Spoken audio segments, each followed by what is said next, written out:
हम आपको दो चर राशियों का रेखीय समीकरण युग्म पढ़ा रहे थे, जिसमें हम आपको क्या क्या बताए थे। दो चर राशियों का रेखीय समीकरण कैसे बनता है, उस समीकरण को हल करने की कौन कौन सी विधियां है। पहली विधि कौन सी थी, ग्राफी विधि। और ग्राफी विधि आपने क्या करना था, रेखीय समीकरण का ग्राफ खींचना था। तो ग्राफ कैसा मिलता है रेखीय समीकरण का, सरल रेखा मिलता है। एक समीकरण का एक सरल रेखा, दूसरे समीकरण का दूसरा सरल रेखा।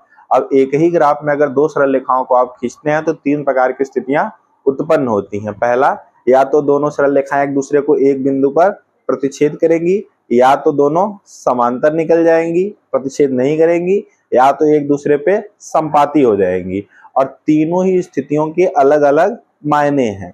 मायने क्या है, जब एक बिंदु पर प्रतिच्छेद करती हैं इसका मतलब उस रेखीय समीकरण का केवल एक हल होगा, अद्वितीय हल।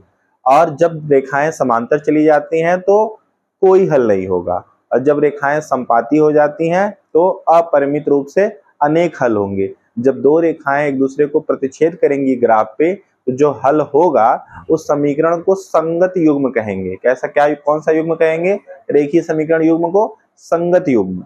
और जब कोई भी हल नहीं होगा दोनों समीकरणों का तो क्या कहेंगे, असंगत युग्म, इनकंसिस्टेंट पेयर। संगत युग्म को क्या कहते हैं, कंसिस्टेंट पेयर। और जिसके ढेर सारे हल होते हैं रेखाएं संपाती होने पर, तो उसे क्या कहते हैं, डिपेंडेंट पेयर, आश्रित युग्म। कोष्टक में संगत मान लीजिए, क्योंकि संगत युग्म में हल है ना, ढेर सारा हल है, इसको क्या कहेंगे हम, आश्रित युग्म। तो जब भी हम आपको दो समीकरण दें और हम आपसे पूछ लें कि बेटा बताइए कौन संगत है, कौन असंगत है और कौन आश्रित है, तो कैसे पता करेंगे। अगर ग्राफी विधि से पता करना रहे तो ग्राफ खींच करके रेखाओं को देखकर हम बता देंगे कि संगत है कि असंगत है कि आश्रित है। ठीक है। और उसके बाद हम आपको एक तरीका और बताए थे कि रेखीय समीकरण के चर राशियों के गुणांकों का तुलना करने पर हम कैसे बता सकते हैं कि संगत है कि असंगत है कि आश्रित है।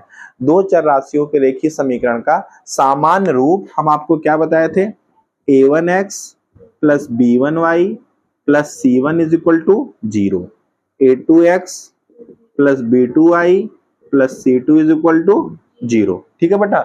अब देखिए, अगर हमेशा समीकरण को इस रूप में बना लिया करिएगा, दाहिने तरफ 0 आना चाहिए, दाहिने तरफ 0 आना चाहिए। जैसे अगर कहीं लिखा है y plus 2x is equal to 3, तो आप क्या करेंगे, पहले x वाले को पहले लिख दो, 2x प्लस y, 3 को इधर लाओ, -3 बराबर 0। इसके बाद तुलना कराएंगे इससे हम। ठीक है, ऐसे तुलना नहीं कराएंगे, इसके बाद तुलना कराएंगे। x का गुणांक क्या है 2, y का गुणांक क्या है 1, c का मान क्या है -3, 3 ना -3। ठीक कर देंगे, तुमको हम 2-3 दिन सिखा रहे हैं कि चिन्हों के साथ बोलो।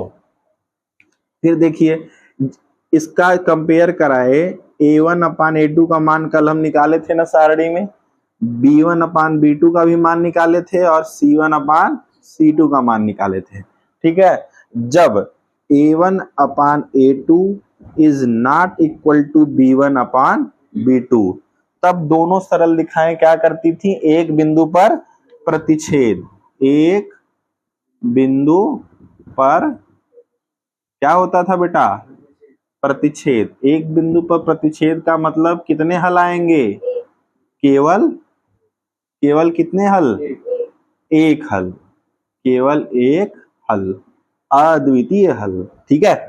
फिर अगर a1 upon a2 is equal to b1 upon b2 is equal to c1 upon c2 आ जाए, तब क्या होगा बताइए। इस कंडीशन में क्या हो रहा था, जब तीनों एक दूसरे के बराबर कर जाए तो रेखाएं क्या हो रही थी, संपाती। रेखाएं क्या हो रही थी, संपाती। रेखाएं क्या हो जाती थी बेटा, संपाती। तो कितने हल आते थे, ढेर सारे, यानी अनंत हल। कितने हल, अनंत हल। ठीक है। फिर देखिए, अगर a1 upon a2 b1 upon b2 के बराबर तो हो गया, ठीक है, लेकिन c1 अपान c2 के बराबर नहीं हुआ, तब क्या स्थिति आता था, तब क्या स्थिति आता था, समांतर रेखाएं। क्या आता था, समांतर रेखाएं। अब जब रेखाएं समांतर चली गई तो कोई हल होगा इसका, इसका मतलब इसका कोई हल नहीं। अच्छा, तो जब एक बिंदु प्रतिच्छेद केवल एक हल होता था तो ये रेखीय समीकरण का युग्म कैसा युग्म कहलाता था? संगत। जब अनंत हल होते थे तो क्या कहलाता था? आश्रित। असंगत तो तब होगा ना जब कोई हल नहीं होगा, असंगत। अब देखिए प्रश्नावली 3.1 में बस यही करना है, इसी आधार पे आपकी पूरी प्रश्नावली हल हो जाएगी। ये नियम जानते रहिए आप। अब देखिए प्रश्नावली का पहला सवाल तो बता दिए थे, अब दूसरा सवाल, समीकरण बनाना सीखिए। समीकरण बनाना सीखिए, हम आपको यही सिखा रहे हैं कि समीकरण कैसे, अभी सीख जाएंगे तो फिर कोई समस्या नहीं होगी आपको। पहला बता दिए थे, दूसरा सवाल है 5 पेंसिल तथा 7 कलमों का कुल मूल्य 50 रुपए है। कुल मूल्य कितना रुपए है बेटा? 50 रुपए है। और 7 पेंसिल तथा 5 कलमों का कुल मूल्य 46 रुपया है। और हम आपसे पूछ रहे कि एक पेंसिल का मूल्य और एक कलम का मूल्य बताइए। अगर हम आपको ऐसे बोल दें दैनिक जीवन में कि बताइए 5 पेंसिल और 7 कलम का मूल्य जो है 50 रुपया है और 7 पेंसिल और 5 कलम का मूल्य 46 रुपया है, तो बताइए एक पेंसिल और एक कलम का मूल्य कितना होगा? दिमाग तो चकरा जाएगा, कैसे निकालेंगे? तब दिमाग में ख्याल आएगा कि सर जी क्या बताए थे, दो चर राशि वाला रैखिक समीकरण। इसको हम दो ठो रैखिक समीकरण बनाते हैं और इसको हल करते हैं। जो हल आएगा वही हमारा होगा एक पेंसिल का मूल्य और एक कलम का मूल्य। चलिए तो देखिए पूछा क्या है, पेंसिल का मूल्य तथा कलम का मूल्य। तो हम मान लेंगे, माना पेंसिल का मूल्य क्या मान लिए बेटा? मानस पेंसिल का मूल्य 1 रुपया। चलो, और कलम का मूल्य क्या मान लेंगे बेटा? Y रुपया। वाह भाई वाह, मानने में तेज हैं आप लोग। ठीक, अब पहला शर्त क्या कहा है? देखिए दो शर्तें दी रहेंगी तब तो दो रेखीय समीकरण बनेगा। पहला शर्त क्या है? 5 पेंसिल और 7 कलम। हम लिख देंगे, देखिए ऐसे लिखिएगा एग्जाम में, प्रथम शर्तानुसार। एग्जाम में ऐसे लिखिएगा, खूब नंबर मिलेगा। ठीक है, 5 पेंसिल 7 कलम। 5 पेंसिल मतलब कट हो यक्स 5x, और 7 कलम प्लस 7y का कीमत कितना है? 50 रुपया। जैसे अगर एक पेंसिल का कीमत 1 रुपया माने हैं, मान लो एक पेंसिल कीमत 1 रुपया रहता तो 5 का 5 रुपया हो जाता था ना। अगर एक का 2 रुपया रहता तो 5 दूना 10 हो जाता ना। चलिए इसको क्या मान लेंगे? समीकरण। ठीक, और दूसरा, चलिए दूसरा क्या कहा है? 7 पेंसिल और 5 कलमों का कुल मूल्य कितना है? 46। तो इसको लिख दीजिएगा, द्वितीय शर्तानुसार। द्वितीय शर्तानुसार 7 पेंसिल यानी 7x, 5y, कीमत कितनी है? 46 रुपया। ये आ गया दूसरा समीकरण। ठीक है, अब आपको कहा है कि इसको किस विधि से हल करना है? ग्राफीय विधि से। अभी तो प्रतिस्थापन हम पढ़ाए ही नहीं, किस विधि से हल करना है? ग्राफीय विधि से। तो ग्राफ कैसे बनाएंगे? पहले में x को अकेला करिए, दूसरे में भी x को अकेला करिए, फिर बॉक्स बनाइए, फिर ग्राफ खींचिए। इसमें x को अकेला करो, कैसे करोगे? 5x बराबर 50 माइनस 7y। ठीक है, तो x बराबर आ गया 50 माइनस 7y बटे 5। y का मान रखते जाओ, x का मान आता जाएगा। इसको कैसे करेंगे? x को अकेला करने के लिए हम क्या करेंगे? पहले हम y वाले को पक्षांतर कर दो, 46 माइनस 5y। फिर x का जो गुणांक 7 है कहाँ चला जाएगा? नीचे चला जाएगा, 5y बटे 7। ठीक है, अब एक बॉक्स इसका बनेगा, एक बॉक्स इसका बनेगा। चलो इसका बॉक्स बनाओ, इसका बॉक्स बनाओ। x y का मान रखते जाओ, x का मान निकलता जाएगा। ठीक है बच्चा, फिर इसका बॉक्स बनाओ। यही तरीका है ग्राफी विधि से हल करने का। ठीक, जितना समय हम ग्राफी विधि पे दे रहे हैं इतना आपको कहीं मिलेगा नहीं, और यही कारण है कि इसको आगे तक सबको आता नहीं है ग्राफ बनाना। और ग्राफ बनाना नहीं आएगा तो हर जगह दिक्कत होगा आगे चल के। ठीक है, y का मान रखते जाओ, x का मान मिलता जाएगा। ठीक है, चलिए y का अपने मन से आप कोई मान रखिए। y का मान आप क्या रखना चाहेंगे, क्या रखना चाहेंगे बताइए। x का मान 1 रखिए, अरे y का मान चलिए 2 रखिए। y का मान क्या रखते हैं, 2 रखते हैं। 7 दूना 14, 50 में से 14 गए 36, और 36/5, 36/5 क्या आएगा, 5 7 35, 5 दूना 10, 7.2। ऐसा नहीं आएगा, जब 50 में 36/5 जब काटेंगे तो 5 7 35 बचेगा 1, और 1 के सामने जब 0 लगाएंगे तो ऊपर क्या बढ़ा देंगे, दशमलव, 10 हो जाएगा, 5 दूना 10। अब चलिए y का मान 3 रखिए, 7 3 21, 50 में से 21 गए 29/5। अब 29 को काटो, 5 5 25, बचा कितना 4, 4 के सामने 0 लगाने के लिए दशमलव लगाएंगे, 5 8 40, 5.8। y का मान 4 रखो, 7 चौक 28, 50 में से 28 गए 22, 22/5, 5 चौक का 20, बचा 2, 2 के सामने 0 बढ़ाने के लिए दशमलव लगा दो, 5 चौक 20, 4.4। फिर y का मान क्या रखो, 5, y का मान 5 रखो, 7 5 35, 50 में से 35 गए 15, 15/5 यानी 5 1 5, 5 3 15, x का मान 3 निकल गया।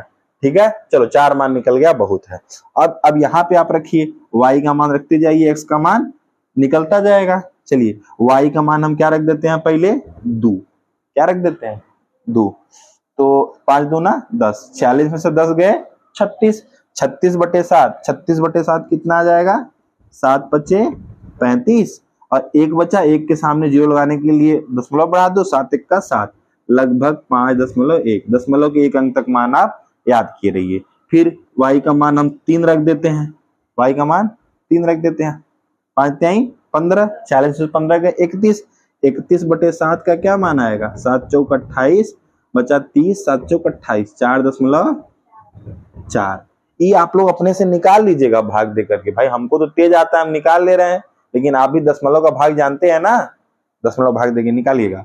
फिर देखिए अब y का मान 2 रख दिए, 3 रख दिए, अब 4 रखिए, y का मान क्या रखिए, 4 रखिए, 5 चौक 20, 46 में से 20 गए 26, 26/7, 26/7 कितना आ जाएगा, 7 त्रिका 3 बार जाएगा ना पहाड़ा में, 7 चौक 28 ज्यादा हो जाएगा, 3 बार जाएगा, 7 त्रिक 21, कितना बचा 5, 5 सामने 0 बढ़ाने के लिए क्या करेंगे दशमलव, 7 7 49, तो 3.7 क्या आ गया, 3.7। तो अब इसके बाद y का मान हम क्या रख दें, 5 रख दें, क्या रख दें 5, 5 5 25, 46 में से 25 गए 21, तो 21/7, 7 के साथ 7 त्रिक 21। अब देखो 3 5 पे 3 5 पे ये दोनों एक दूसरे को प्रतिच्छेद करेगा और यही उसका अभिष्ट हल होगा। अच्छा आप ये सोचिए सर जी आपको कैसे पता कि 2 3 4 और 5 रखे, 0 का नहीं रखे, -1 -2 पता नहीं कौन सा हम रखेंगे। तो इसका चालाकी ये है कि बाद में जब आपको हम प्रतिस्थापन, विलोपन, बज गुणनखंड विधि बता देंगे तो सबसे पहले चालाकी से प्रतिस्थापन या विलोपन विधि से इसका हल निकाल लीजिए, समीकरण का हल निकाल लीजिए। फिर उसके बाद जब ये बॉक्स बनाइए तो 1 2 ठो तो दाहिने बाएं अपना मान रख दीजिए अपने मन से, 1 2 3 4 जो भी आपको आसान लगे, और 1 ठो वही xy का मनवा रख दीजिए जो आप हल निकाले हैं।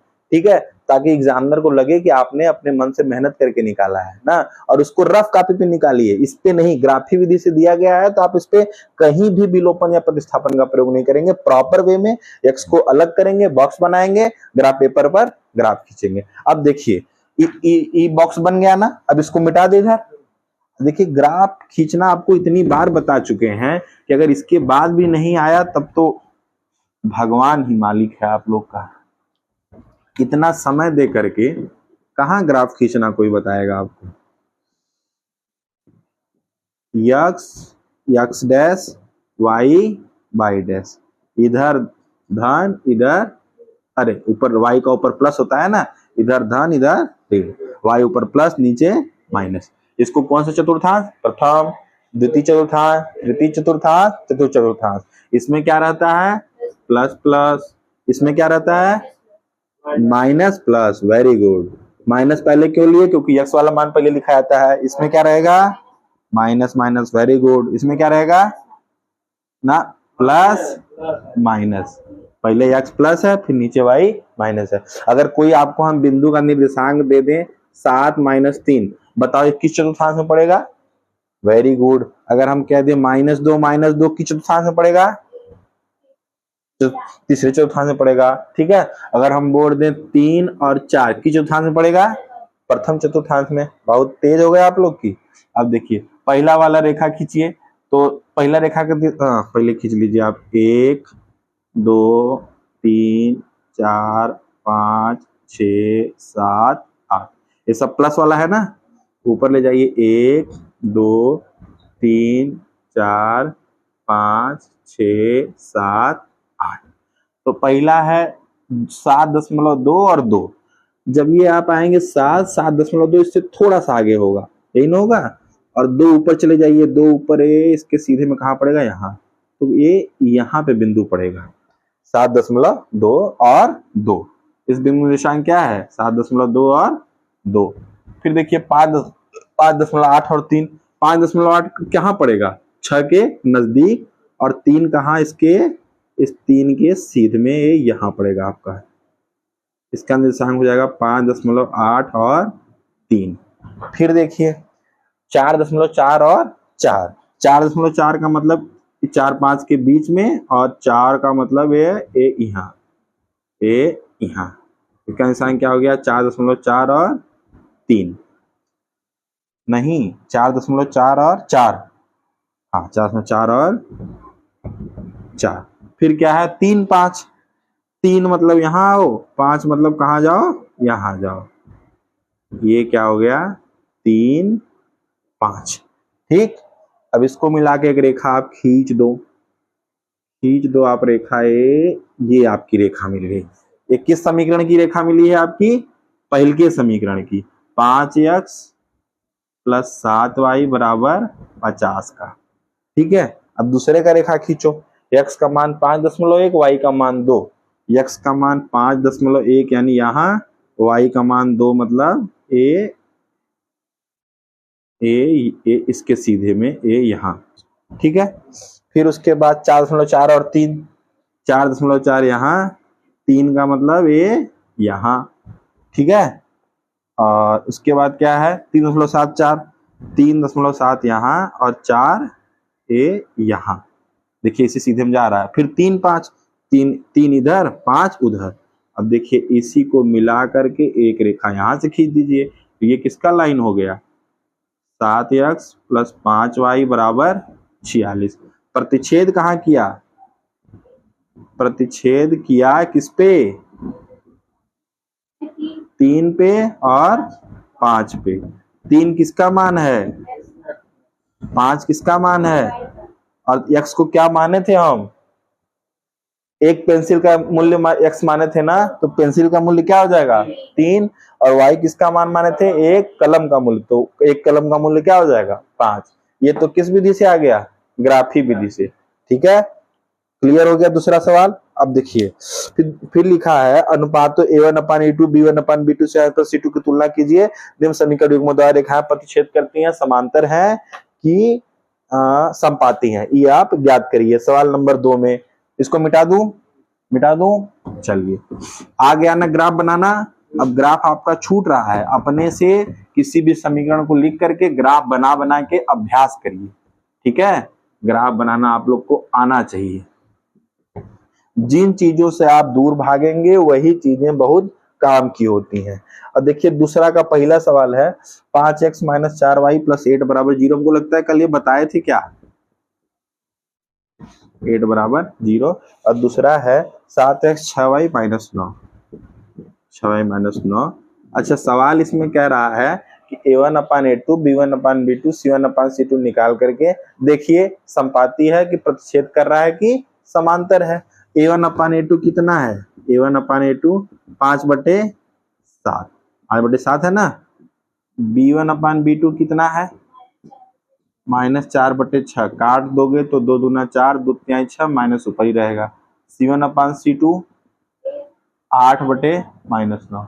अब आप यहाँ देख रहे हैं कि A1/A2 is not is equal to B1/B2 is not is equal to C1/C2। मतलब क्या होगा, रेखाएं प्रतिच्छेद कर रही हैं, रेखाएं प्रतिच्छेद कर रही हैं। तो कैसा समीकरण है, संगत। कितना हल होगा, एक हल। समझ गए, जहां ये चीज निकाले तुरंत 3 चीज जान जाएंगे, रेखाएं प्रतिच्छेद करेंगी, हल इनका संगत होगा और केवल एक हल होगा। चलिए और तीसरा सवाल देखिए, समझ में आ रहा है ना। ये सवाल तो देख करके उड़ा देंगे। 6x - 3y + 10 = 0। फिर देखिए 2x - y + 9 = 0। A1/A2 कितना आया बच्चा, 6/2। काट दोगे तो आ जाएगा 3। B1/B2 कितना है, -3/-1, माइनस प्लस हो जाएगा, कितना बचा, 3। और फिर तीसरा क्या है, C1/C2 10/9। अब यहाँ आप देख रहे हैं A1/A2 is equal to B1/B2, ये दोनों बराबर है ना, but not is equal to C1/C2।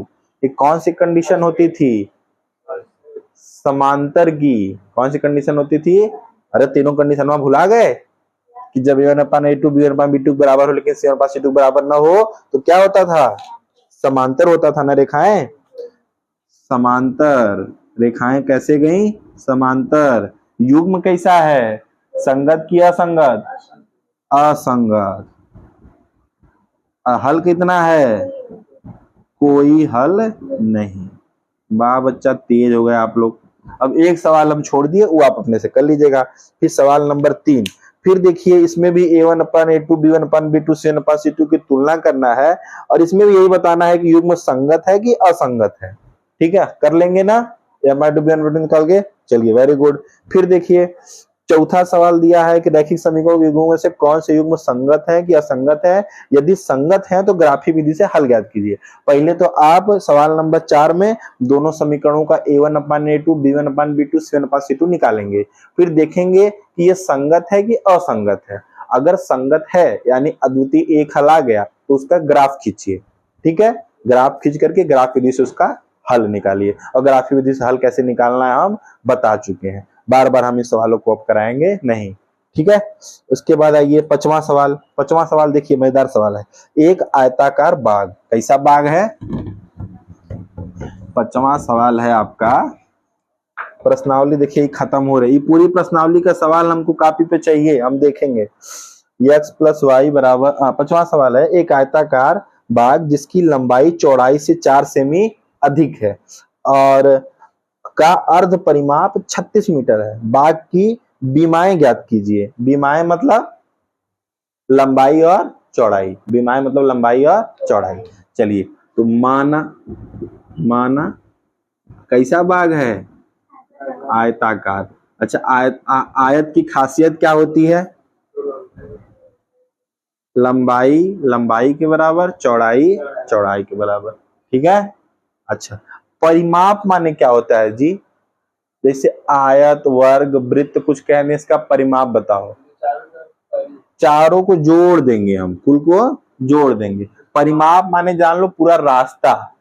आयत का परिमाप मतलब इसको चारों को जोड़ो, ये लंबाई कितनी, ये कितनी, ये कितनी, ये कितनी। तो आयत का परिमाप क्या हो जाएगा, अगर लंबाई को यल मान लिया जाए, चौड़ाई को बी मान लिया जाए, तो यल + बी + यल + बी, यही परिमाप ना होगा। तो हो जाएगा 2l + 2b। फिर 2 कॉमन ले लो, कोष्टक में क्या हो जाएगा, l + b, यानी 2 कोष्टक में लंबाई + चौड़ाई, यही आयत का परिमाप होता है। अच्छा, और अर्ध परिमाप का मतलब क्या होता है, आधा। तो इसका आधा करोगे तो क्या कर दोगे, बटे 2 करोगे तो 2 से 2 कट जाएगा, यानी l + b, क्या बचेगा, l + b, लंबाई + चौड़ाई। तो इस सवाल में माना आयताकार बाग की लंबाई है l, लंबाई क्या है l, और चौड़ाई क्या है बेटा b, चौड़ाई क्या है बी, एल को कहते हैं लेंथ, बी को कहते हैं ब्रेड्थ, ठीक है, लंबाई और चौड़ाई। पहला आपका प्रथम शर्त क्या दिया गया है, लंबाई चौड़ाई से 4 मीटर अधिक है।